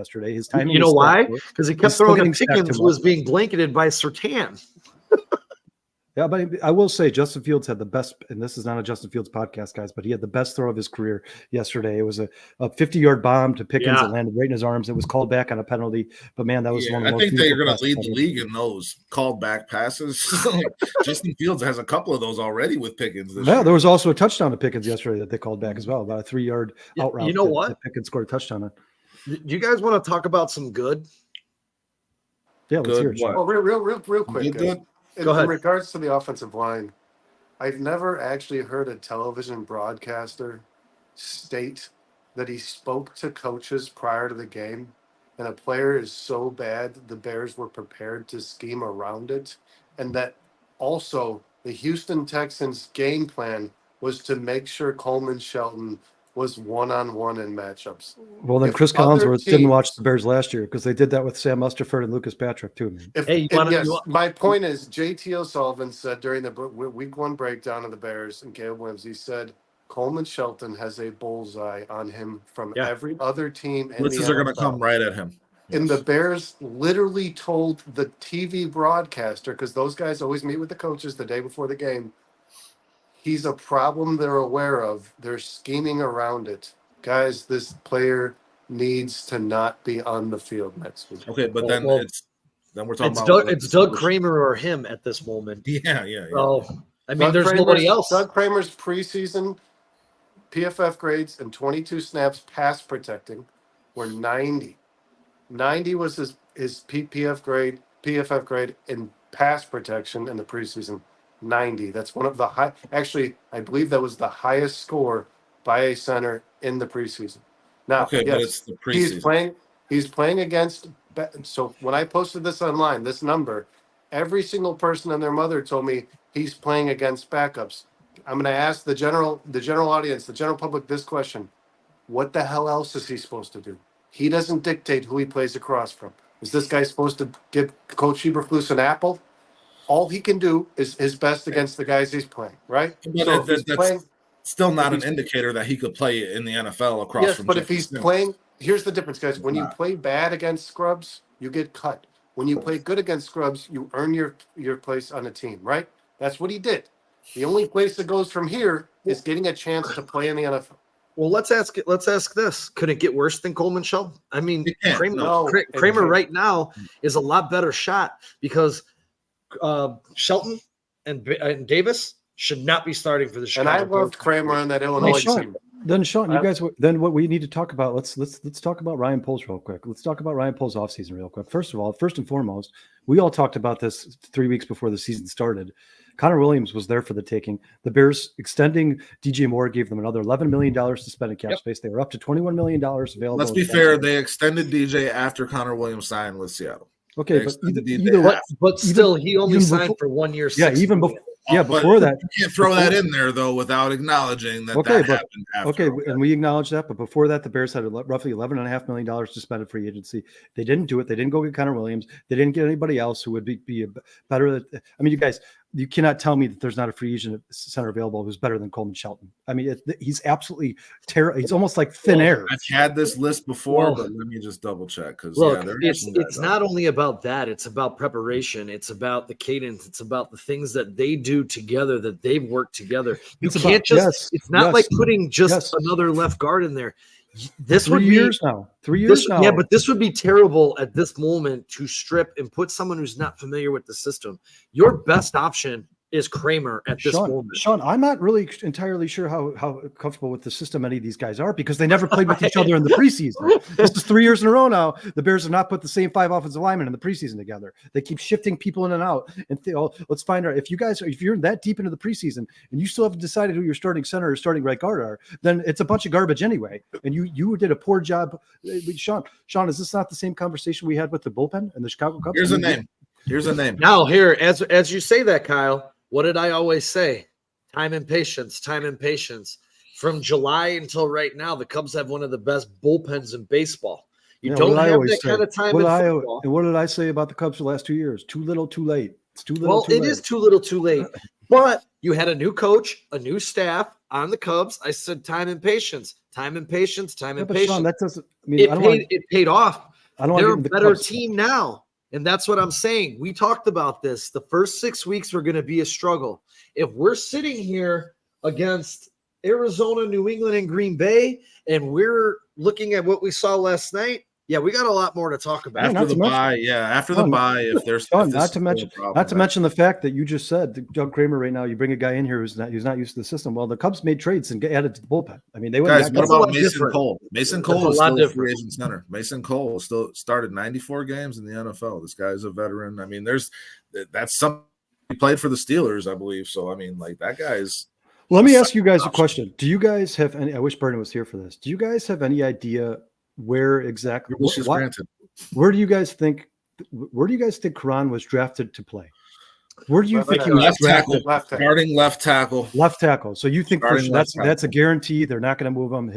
Ultimately, I think they drafted him to be their future starting left tackle. Yes, I don't think you spend that pick where you spent it. Do you think that Braxton Jones? They got to decide if they're going to pay him, and the way it's looking right now is not looking good. Do you think Braxton Jones would be a center or right guard, or I mean an option at right guard? No.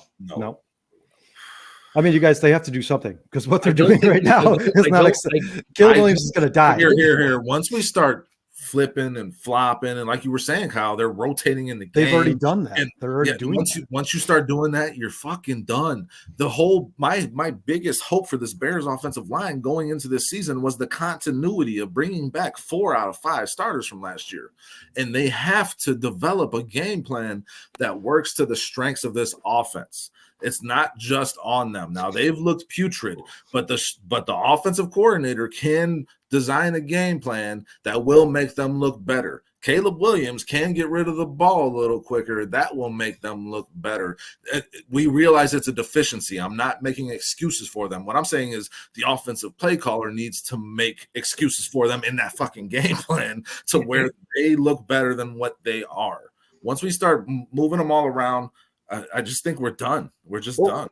To bring a point to what Kyle said, he was either on the phone or earlier on this podcast. I can't remember when we were talking, but these players are starting to take on the identity of the coach, because to me, it seems as Tevin Jenkins has lost that bite, that fight, that little bit of nastiness he had when he first arrived here in Chicago, because his play has been very questionable in the first 2 games. And he was one of the people was not worried about coming into the season. I don't think it's the coach. I think it's the GM. I mean, if you guys go look, I mean, I went and looked at it today, guys. You go back and look at Ryan Poles and Ian Cunningham being drafted in the NFL as offensive linemen. They were not talented enough to play in the NFL. They were not strong enough to play in the NFL. They weren't quick enough to play in the NFL. What they were was good character guys. They were nice guys. They got drafted in the NFL because they had good attitudes. They worked hard. They were nice guys. That's what Ryan Poles is drafting. But you guys, sometimes certain positions, that doesn't work. That just doesn't work. You need somebody on your offensive line to be an asshole. You need somebody to set the tone. Somebody on the offensive line like Owen Krutz to look at the rest of the offensive line and go, hey, guys, pull your head out of your ass. That guy needs to be Tevin Jenkins. Let's go. Yeah, that guy needs to be Tevin Jenkins. Beat the shit out of the man across from you. What has happened to Tevin Jenkins? Because he looks soft. right now. I think he's. I don't want to say a guy is soft. Tevin Jenkins. I think he's still the leader of this offensive line in that way with his attitude, and I think he still has it. He showed it a little bit last night and he's always the guy that's running to Caleb's defense from what I see. I agree 100%. So I mean, so does I was Darnell on with Kaplan a couple weeks ago, and he said that Tevin Jenkins got with a coach, a mental coach of some sort that's really changed his life, but like I don't know if that's impacting like how he the mentality he approaches the games with. I don't think Ryan Poles' character is transferring to these guys, because when you get on that football field, guys, I think it's Matt Eberflus. I mean, here at the end of the day, a coach, the way a coach isn't going to impact the way you are on a football field. That's primal, man. You got to have it in your head. You got to have the reps, and you just got to know what you're doing physically with your body. But like mentally, like you can't be thinking about all that shit. You just go. And I think you have to admit that Kevin Jenkins is like to call him soft is not something I want to go out and say, because I still think he's a road grader, man. I still think he's a beast of a player. Dustin, if they let him loose. I do not see the same fire from Kevin Jenkins that I saw in years previous. Maybe it's just because it's 2 games and we're not getting it. We haven't not big enough. Well, here, where do you usually see the fire from Tevin Jenkins? I see Tevin Jenkins after the play is over, smashing people to the ground, finishing every block, making sure that those are on runs. Those are on runs. He's not doing that. He's not doing that. Yeah, but they're not establishing a run. In the preseason, he was moving people 5 yards up the field. He's not doing that right now. But at all. They're in no rhythm. This offensive line is in no rhythm to push forward. So we're back to coaching, because coaching sucks. In terms of them establishing an identity that is built around the run, they have not done it. They run in weird splits in weird spots throughout the game. They don't develop a rhythm. They don't let these guys go straight at the defense 2-3 times in a row and just pound on them. It's not really happening. It's like one run and then 2 dropbacks. One run, 2 dropbacks. I think it's too early in the season. It is. It's too early in the season. I don't disagree. No, it's too early in the season to give Shane Waldron a grade, but I will say this. I don't care how early in the season it is. What's Chris Morgan? That's the offensive line coach, correct? Chris Morgan, yeah. I don't like anything about that guy right now, man. No. You see. Listen, you could say whatever you want about Coleman Shelton. Coleman Shelton's awful, and he was not good in St. Louis or in LA for the Rams, but he was a lot better in LA than he is here. Something is going on. These guys are not playing the same. He allowed the most hurries in the NFL last year. Was Lucas Patrick better yesterday, or been better since he left Chicago? It was Sam Mustipher. Has he been better since Sam Mustipher has been better in Baltimore? Yes. They've both been better since they left Chicago. They've both been better since they left here. These are facts, man. Chris Morgan's been here. He's a through line through those guys, right? Chris Morgan's been here. Ryan. Chris Morgan's been here since 22. He came here with Ryan Poles. Yes.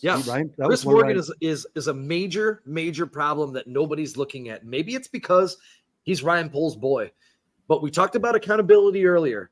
At some point, you have to have accountability. Maybe it starts with Morgan, dude. 5 centers this guy's went through in 3 years, man. 5. But again, he's not making the personnel decisions. He's not making players better either with his expert tutelage. Vernon, how long? But we don't know that he's making them worse. Vernon, how far in the season do you think we would have to be?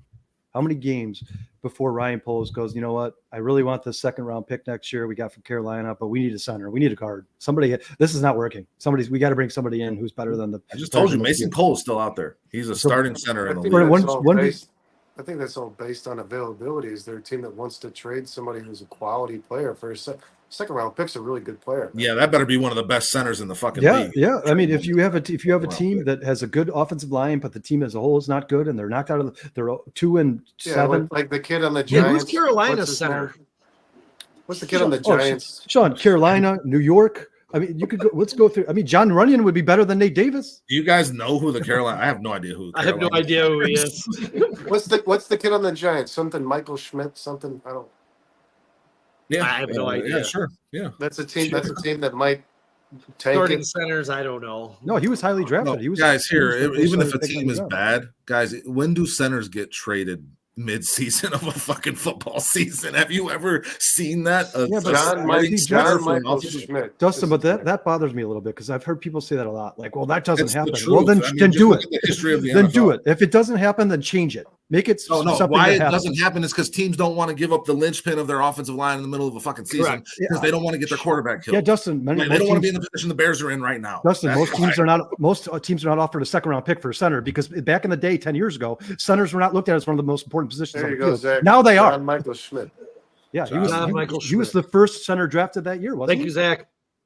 I think he was the first center I drafted. don't see a team trading away its center mid NFL season. Especially if you're gonna be looking at a draft. So you got a couple options Getting here, one right? that you can get for a second round pick too. Like that's So you got a couple guy options that here, right? Team, But the team you wants can to build around, bro. You could got a couple options here, right? You can continue to put Coleman Shelton out there. Caleb Williams gets killed. You could play Doug Kramer. Caleb Williams probably gets killed. You could shift people around on the offensive line, like perhaps Caleb Williams gets killed. Or you could do something that's not done very often in the NFL and trade a second round pick for a good center Well, who protects the quarterback. Can I go back to the draft Here's really the quick? You question. need someone to When dance Ryan- with. You here's need the someone question. to When dance Ryan with. Bates I don't is think that healthy, exists. Here's I'm the gonna laugh question. if the Bears Ryan trade for Bates center. is- When Ryan This will be a Bates, short. I'll make you look good. What'd you say, Brennan? Go ahead, Brandon. yeah, I did. When Ryan Bates is healthy, is he the center? I think he has to be, right? Sure. Who knows? Who knows, man? Is Have he you the right seen- guard? Have you seen his PFF grade as a starting center? Is It's he the right probably guard? the worst in the history of the NFL. PFF grades are deceiving. They are. They are. They are. Yeah. Apparently not on Coleman Shelton though, because he had 36 pressures last year. 34. Shelton was 34? never. Shelton He was had never. 36 in 2 weeks. He had 34 yesterday. Yeah. Here, really quick on this draft that we just had, John Michael Schmidt went in the third round. Zach Frazier, what round? I think he was a second rounder. And Powers, what round did Powers go in? Thanks, Zach. Howard Johnson went in the second, I believe. To the Second? Howard Johnson, did he go in the right with who went to He the went in the Bucks? second. Barton Right. went to the- He's Barton on went the to Raiders. Barton might be out for the Second season. round. And Second Zach round Fra- to the Raiders. And Zach Frazier, where'd he get? He's on Pittsburgh. Was he second or third round? Third, I This believe. guy's real Third. quick. My Okay. dad just messaged me, "Hey, is there a way for me to watch your show on my TV? I have Roku." You just what's it called with the little Rocco? the TV with the lines underneath. Rocco. All I'm saying is if you look at this draft, there's 3 quality centers, and I'm pretty sure if you look up Zach Frazier right now, he leads all centers in pancakes. Love you, He's Dad. been in the league for two games. He's played two professional games. What I don't understand is why that you would draft a left tackle who is a development project who you don't even know if he's going to end up being a good left tackle in the NFL for one of these centers that instead of one of these centers who was almost like a guarantee. I mean, there was 4 or 5 centers in this draft that every analyst and every draft. We talked expert in the about world Bo was like, Limmer these last guys- week. Yeah, Arkansas these guys are going to center. be. What's on going Tennessee. on? Like for two guys, Ian Cunningham and Ryan Poles, who both played offensive line in the NFL. This is very, very concerning, guys. Dustin, We've talked about this Zimmer's for not years. on the Titans. Bo Limmer. Limmer. I don't think he's on the Titans. I looked He's at their depth backup chart. center. He was playing for. Yeah, he's their backup. Cushenberry's their starter. I Cushenberry looked at was their playing, depth chart but he- today. I didn't see Limmer anywhere on their depth chart. Oh, maybe he's injured. I saw him on the field last week against the Bears. He took some snaps. Yeah, Cushenberry got hurt last week. Yeah, exactly. Yeah. Limmer stepped in So, and he played really well. Honestly, Kyle, there's Maybe Kyle, the Bears there's your- could trade there's your- one of the. There's your trade. Maybe the Bears could And- trade and- them for a center. for one Hey, Kyle, Hunter and- Olszak out of Penn State. Yeah. And to your point, I agree. 3 years for 2 offensive linemen to have this atrocious of an interior line is an absolute joke. Yeah, They it's should have embarrassing. fixed this. Nate Davis is a terrible signing. Shelton's a terrible signing. You get Can I- those 2 can guys I- out of here, you might actually have an Can offensive I ask line. the panel then? Can I ask the panel? Why was your guys' opinion different on this before the season started? Let me tell you, please. Let me All answer. three of you. I'll tell you. Okay, go ahead, Sean. Because mine was not. No, you said they were going to be bad. I still have some faith in these guys. You need No, your I thought- opinion to be the best. Here, number one, No, I don't need it Number to. It's one? just right. It seems like you need it to. I thought that Shelton would be an average player because that's what he's been, sitting next to who I thought Nate Davis would have a bounce back year, and Tevin Jenkins being a mauler, and Darnell Wright. There's is way a too many monster. ifs there, Sean. So Way too many ifs. those weren't ifs. Those were saying I expected these things to happen. Nate Davis, they ran Derrick Henry exclusively behind this guy in Tennessee. Go look it up. This is an actual fact. They ran We behind this saw guy. Nate Davis last year, and he sucked. Nate Davis sucked all of last Nick year. Davis played what, Yeah, half but a year? Sean's talking about Yeah. before he was signed. I'm talking Sean's about before he I'm was talking here. about coming into this season, though. Why did we think I thought this he was going Bears to have a offensive- bounce back year because he had some There was tragedy in nothing- his life. He did Yeah. not have a good training camp. I thought he would have a bounce back year because he was not this bad at Tennessee. Yeah, dude, He's come here, he's collected his for paycheck. For Sean to say he would be more like the guy he's been his whole career instead of last year is not. That's not like you're an idiot, Sean. How could you Based on what I possibly saw think- last year, I didn't expect that. Sean, I did or expect Justin, Darnold, his mom died last year. I mean, listen, that's you never know what happens. I how understand people that, do and this that stuff. sucks, man. And I'm sorry for him and his loss and all that shit. But in terms of how he played on the field, it just wasn't good enough. And Yeah, he that's also what- didn't have a preseason last year. I mean, there's a Yeah. million different things. You And he look at. I opted thought- not hey, to have one this hey, year. the just Chicago Opted Bears not guys. Hey, to just go- like you The said, Chicago Bears guys. I'm it sorry. was, Opted it was a not bold, to it was go a to bold OTAs. prediction When are for you hurting myself. your team by being I'm on wrong. the field? Guys, we're just I'm talking wrong. over I each can other. handle it. Yeah, you guys, He- everybody. He opted not to participate in OTAs, by the way. The Here. guy that we're talking about. Hey, and by the way, before this season started, I was on either our podcast or on CSP and said I was done with this guy, and I was absolutely wrong because He he should did have not been want to cut. participate. I He should don't have been disagree, but the cut. Bears aren't going to No, I eat don't that care money. about the money. He should have The been Bears cut. do, unfortunately. Here, Brandon, it Here, was. and I can yes. say this really quick. For the Chicago Bears, it's about fucking time you stop fucking playing your players with big contracts and play the players that earn it with play and effort on the practice field. This is bullshit that Okay, Nate but- Davis is starting on this team. Do Done. we think Over. that? Do we think that Nate Davis didn't earn that spot? We don't do we think we know? know. How do we know? What do we know? Matt Pryor earned it in the regular. Matt Pryor earned that spot in the preseason. We're not watching practice though, man. I mean, listen, I'm all for What it. practice? When did he practice? I'm all when did he for- practice? I'm Yeah, all for. Sean makes a good point. I'm all Nate Davis for didn't Pryor. I'm all for Pryor getting a shot. I like Pryor a lot. He's got a lot of dog in him, and he's a tough dude, and he's got good experience starting on the offensive line in the NFL. I'm all for that. What I thought about going into this season with the Bears offensive line was not that they would be good, but that they could just be good enough.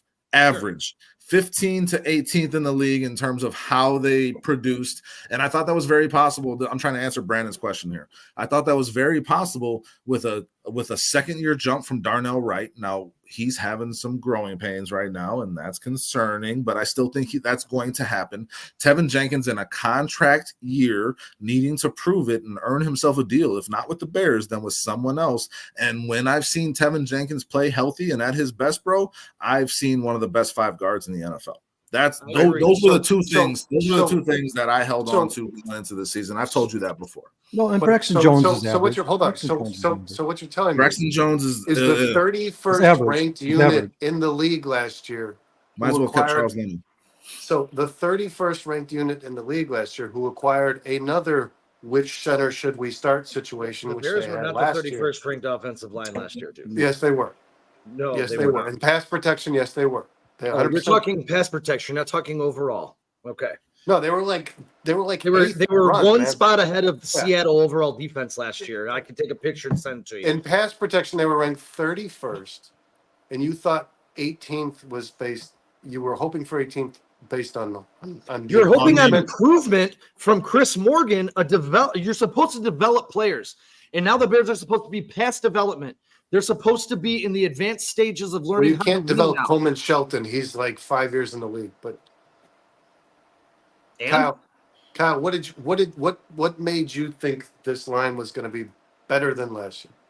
I never said this line was be better than last year. I said that the Bears, Darnell Wright should take a step forward, and I still expect that to come.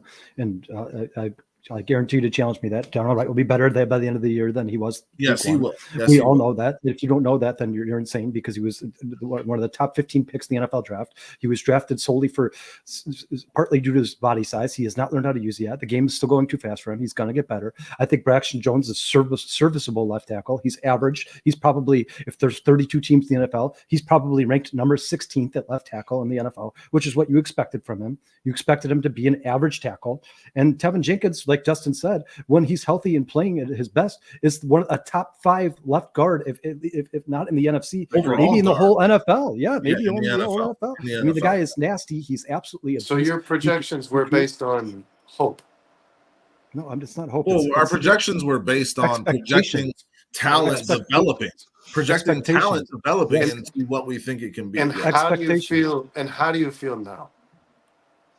I still feel we have a This few is, weeks. yeah, that this we is have not a to finished. wait. I feel like Yeah. this is not a finished product. Very though. unfinished I product. don't know, Brendan. You seem like you're getting like it's making you happy to like make this point. Are you a Bears fan? No, I heard You- Dustin you- say the you- word. He's a fan of his points. I heard Dustin say the word Yeah. putrid. Putrid. I mean, That's Yeah, what I heard. they look last night, guys. Let's make no mistake They're the about worst. it. They look They're like the worst in the the league. worst offensive line in football. In the look league. like They Last are. night. In the league. They are. And They next are week, the and worst next week they could be the best offensive line. No, in they football. won't, Sean. I'm That's not hope. saying it as a fact. I'm saying they could That's because hope. Darnell Wright looked like shit this week. He was 35 for 35 in pass protection in week 1. Let's just He was say this. perfect. He Let's let say this. zero The Colts- pressures up against a good defensive line. He The had a Colts have big given up game. damn That near happens 400 in the yards. NFL. The Colts have given up damn near 400 yards rushing. Yes. Okay. so So far I'm in gonna this get. I'm gonna get to season. my point. This offensive was line could my look pretty point solid. about the offensive line before the season started. I've said it 100 times. When they play good units, they will be overwhelmed.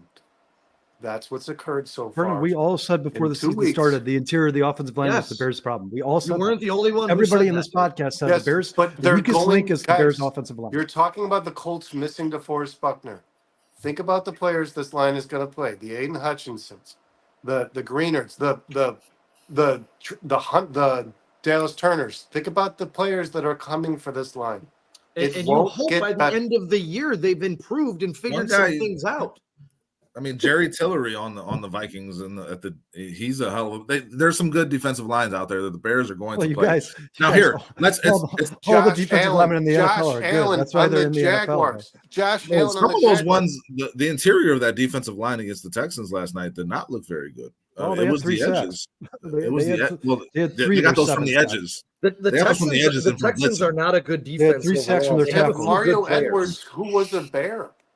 Yeah. He's not a good player. He didn't. No, he's He's- not. Their a defensive penalty. tackles are not good. But I would Their just say, defense. We said this. Brandon, It's not a good defense. the other Their the edges other got to thing- the Bears. The other thing that was another thing that I thought could help this Bears offensive line going into the season was Caleb Williams being Caleb Williams.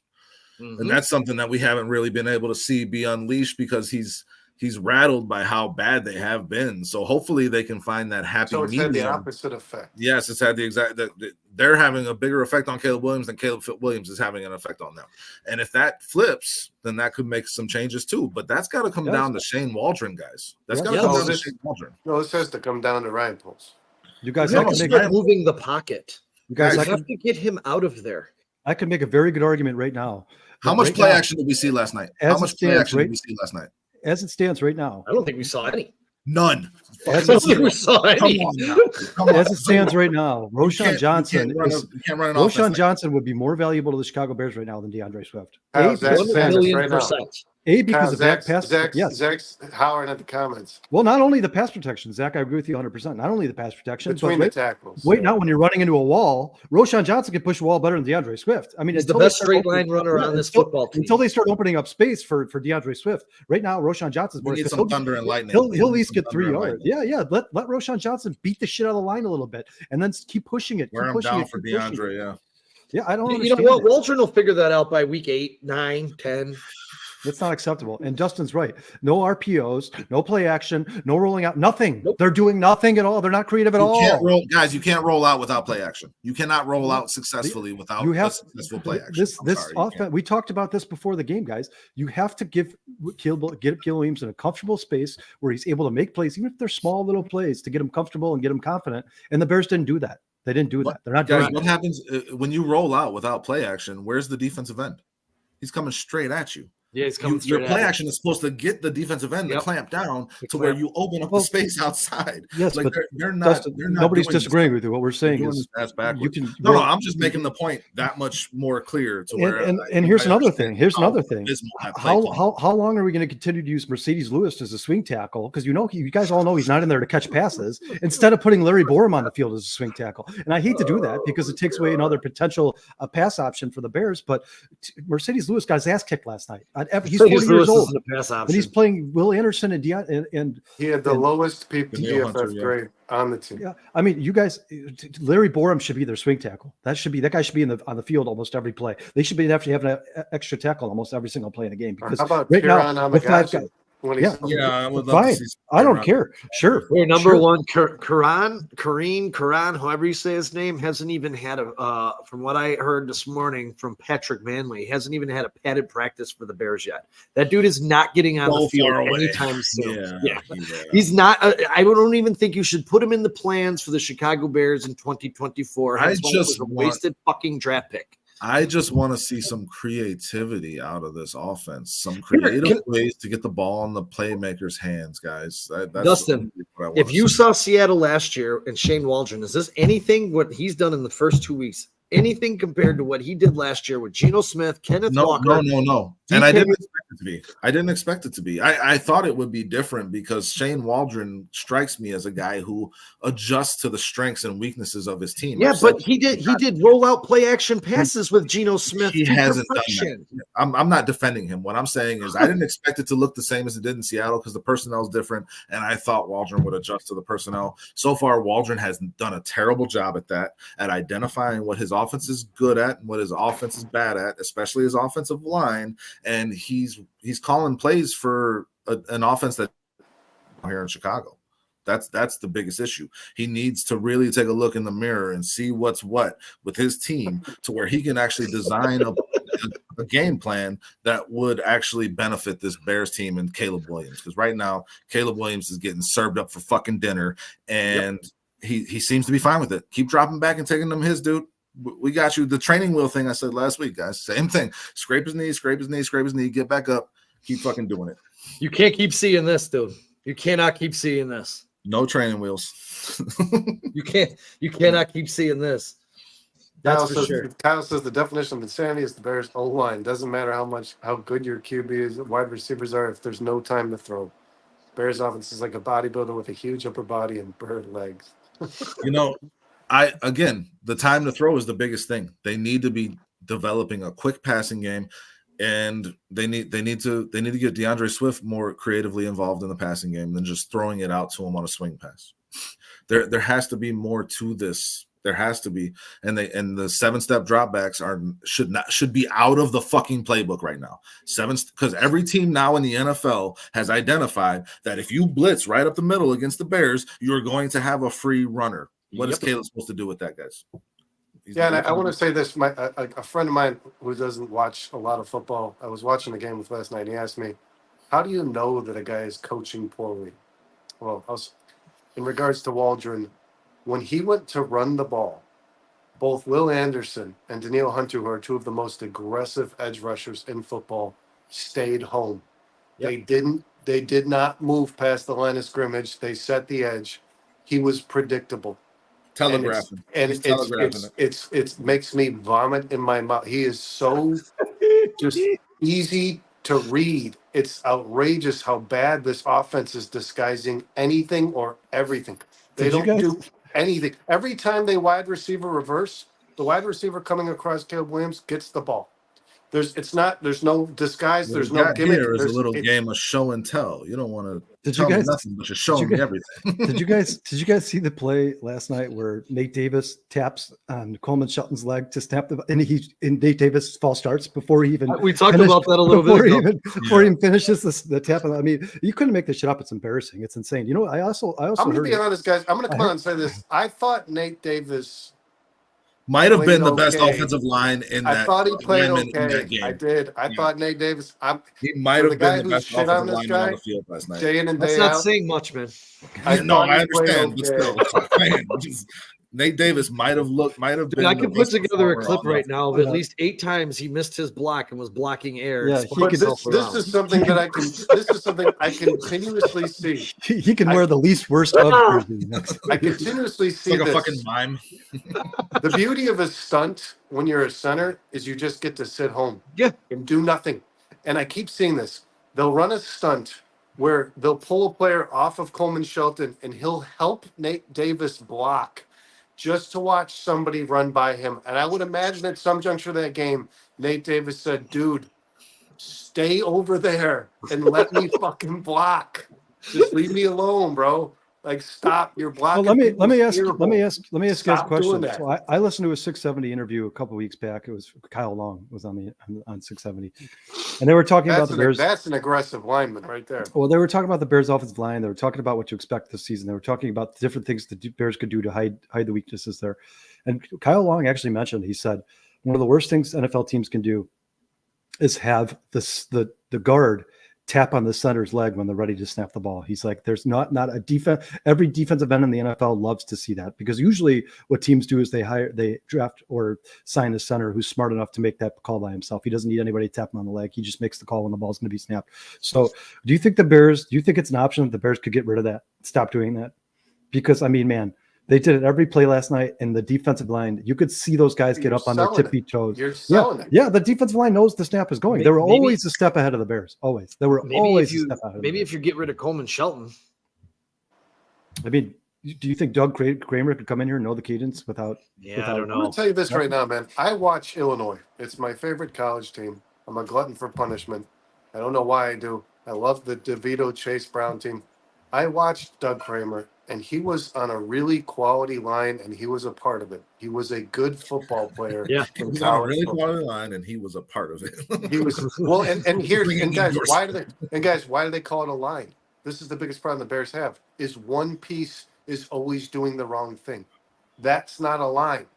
A line is a fucking straight, right? Yeah. It's a line. This is a line. When one guy's off balance, when there's a hole in your line, doesn't matter where, it's fucked. That's the way this Bears team is playing football right now, and it's like they don't communicate. This is why I said backfiring on all cylinders.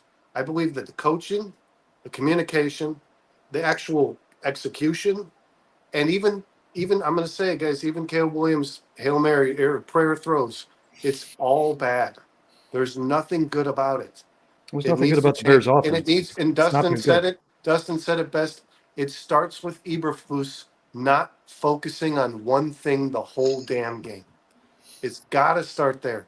If this guy is a head coach, he has to go to his offensive coordinator and say, dude, what the fuck is going on right now? What's happening? What I'm watching right now is not an NFL offense. What's happening? You've got to do something. This needs to be fixed. More importantly, every play, there's a hole somewhere that a player just gets to run free at my most important asset on my football team. Can we stop that from being a thing? More importantly, it's not an offense that's complementing what Flus wants to do either. So if it's your fucking team and you're the head coach and you want this team to have this identity, how does your offense not represent that? I agree, Zach. Guys, I'm going to say this is the first time in my life I was saying to the people sitting next to me during that game, what kind of team doesn't pull or tuck their rookie quarterback's shoulder pad back into his jersey? And then I realized he just didn't have a fucking sleeve anymore. It was torn off his jersey entirely. Like that's they were ripping at them all game, guys, and we got the tearaway jersey too. You guys got to wrap this up. Yeah, really quick. I wanted to get your guys' thoughts because there's been a lot of bad. There's been a lot of bad, but the Bears have 5 layups in a row, or what we could consider layups. We got Indy. Well, they're Los beating Angeles. That Jaguars team. Well, we got Indy, Los Angeles, Carolina, Jacksonville, Washington. What are we coming out? I'm gonna have the Bears. I'm gonna have the Bears at 4-1 coming out of that. The Bears are gonna beat Indy. The Bears are gonna beat Indy this week. That's a winnable game.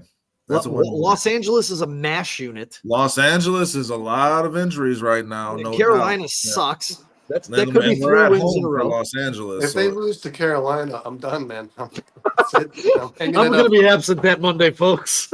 You guys, real quick. Washington. If they lose to Carolina, that's what happened. No more. Listen, it's all up for grabs, man. It's all up for grabs because if this offense can't get it together, it don't matter if they're going against some awful defenses. If they can't get it together, they're not scoring points, and that's going to lead to losses that you would expect to be wins. This offensive line and this offense need to figure it out. Because I don't care how bad Washington's defense is. Caleb throws his first touchdown against the Indianapolis Colts. It's a terrible secondary. It's the first one they're playing. That's a game they need to run down their throats. Sean, what did you say about Indianapolis secondary earlier today? I believe they have the most tackles through the first 2 weeks. I know week 1 they had 44 tackles in their secondary, and yesterday was really, really close to that's it. all in the run game, Sean. That's not in the pass game. Yeah, I know. Yeah. But the Bears should be setting themselves up by pounding that ball right down their ass with Roshan Johnson. Neil Herbert and Roshan Johnson. Yes, and we get him between the tackles. Power run the ball. We haven't talked about where's my Dicka? Run the damn ball. The way the Bears offensive line is playing, they might have the most important receiver with a bad offensive line on their roster. He just didn't play last night. Keenan Allen is going to be more than important to this football team moving forward. We got Bruce saying 5-0 down the stretch. Book it. Bear down. I love the enthusiasm. Keenan Allen needs to get healthy quick if this team's going to succeed. Yeah, Kyle, we said the Bears are going to the Bears are not going to get blown out this year, not once. The Bears defense is going to keep them in every single game. I think it's the best defense in the NFL. I think if the Bears had adequate offense, you'd see that it's the best defense in the NFL. I don't think Caleb Williams turned the ball over twice, and they had a chance to win that game. You know what? One thing we forgot to mention, I wanted to mention coming into this podcast, and I never did, is that throw from Caleb Williams last night when he was in the pocket and it started to collapse around him, and I think it was a dump off to Swift on the right side. Swift on the outside, dude. I don't even know how that ball got the fuck out of there. It was absolutely amazing, dude. His footwork on that. Kyle said, "Fuck." I don't even know how that ball. I literally was like, "Up, he's dead," and all of a sudden the ball comes flying out into DeAndre Swift's hand. It was a game. I think it was a first down. I would never fucking say fuck. But can I also say this real quick before we hang this up? I would never say that. You guys know me. I'm all over these Bears forums. I'm all over these Bears groups on Facebook. For all of you who say this is why we should have kept Justin Fields, he's 2-0. I just want to say this. Bro, we do better not even acknowledging that shit. Yeah, but Luke Getsy just beat the Ravens. Should he also still be a Bear? I don't care about Justin Fields and I don't care about Luke Getsy, to be honest. I don't really shit about either. They're not on the Bears, so I could care less about either of them. We're going to be hearing about this shit all year, guys, until Caleb starts putting together a couple of good weeks in a row where he offensively shows people why we wanted him instead of Justin Fields. We're going to keep hearing this shit. That's just the reality of it, man. The Justin Fields contingent is strong here in Chicago, and I get it. You feel like he was set up to fail, and you feel like Caleb Williams was put in a better position. I don't know. We'll see. They both have very good offensive lines. I don't agree. I don't think Caleb Williams was put in a better position at all. No, okay, he has the weapons, but if you can't get them either. Let me ask you this. Is this the worst offensive line in the ryanpoles era? No. Justin Fields' first year. Bernard, I think this is the worst. The line that played against Cleveland. I think this is the worst. I think this is the worst the offensive line will play this season, because Tevin Jenkins is not normally dog shit. I don't know what's going on with him. I think that will come back around. I think Darnell Wright will get better every week. I am still concerned about Nate Davis and Coleman Shelton. I don't think there's a quick fix there for either of those guys. But like you guys said, Pro Football Focus agrees with you guys on Nate Davis, by the way. They have now given him back-to-back good grades for week 1 and week 2. So maybe we're seeing something I don't see. I don't know. Nate Davis, apparently he's playing better than we think. In response to your question, I do believe there is a chance, if this just continues to go the way it's going, I believe that Ryan Bates will play center and that Kieran Amagaji will get a chance at right guard if this continues to go the way it's going. Guys, let's just say this. I don't think right guard for an entire season. Guys, right now there's a fire in Halas Hall. It's the offensive fucking line. Everybody needs to be running over there. Sean, show the picture. Trying to fucking fix this. Everybody needs to be running over there with water buckets trying to fix this. Where is this picture? I got it. The dumpster fire. It's hard to fix that shit. There's probably a lot of grease in that. I don't know about you got a clown running the show, man. That's what the offensive line room in Halas Hall looks like right now. If everybody here, the Bears are not a competent organization if they can't figure out a solution to this. I'll just say that right now. I agree. If they are not all hands on deck right now, between the head coach, the offensive coordinator, the offensive line coach, the GM, the players, everybody focusing on how do we do better this week than we did just yesterday, and if they can't fix that, then we're in for a long fucking season, guys.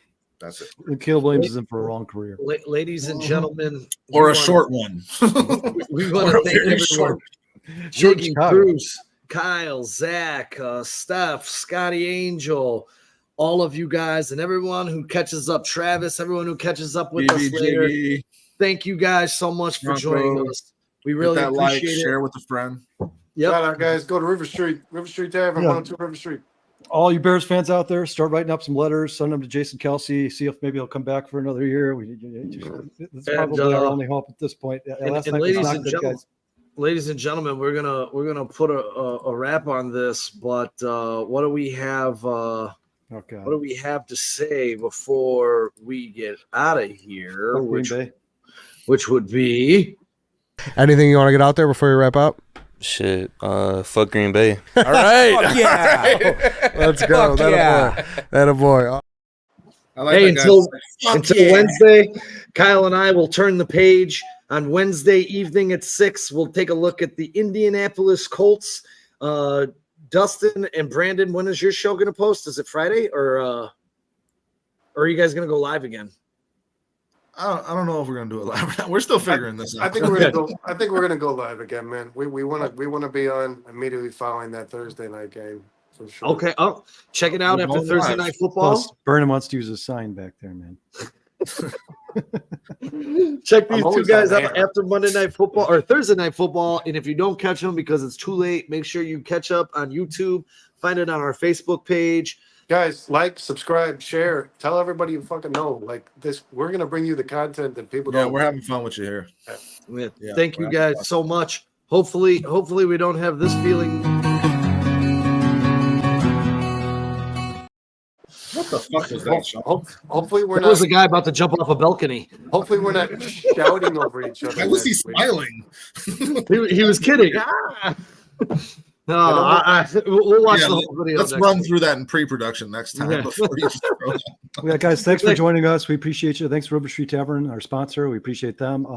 You guys don't give up hope. The Bears, it's a long season to go. They're 1-1. We're still second. We're still second in the division. Got a long way to go. Sean, did you want to say anything about the sponsors?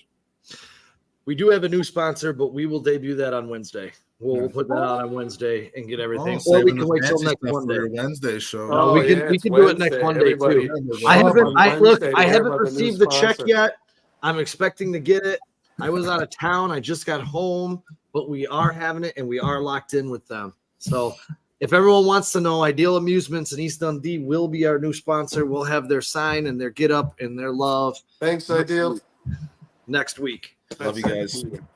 Love everybody. Until next week. Bear down. Bear down. Oh.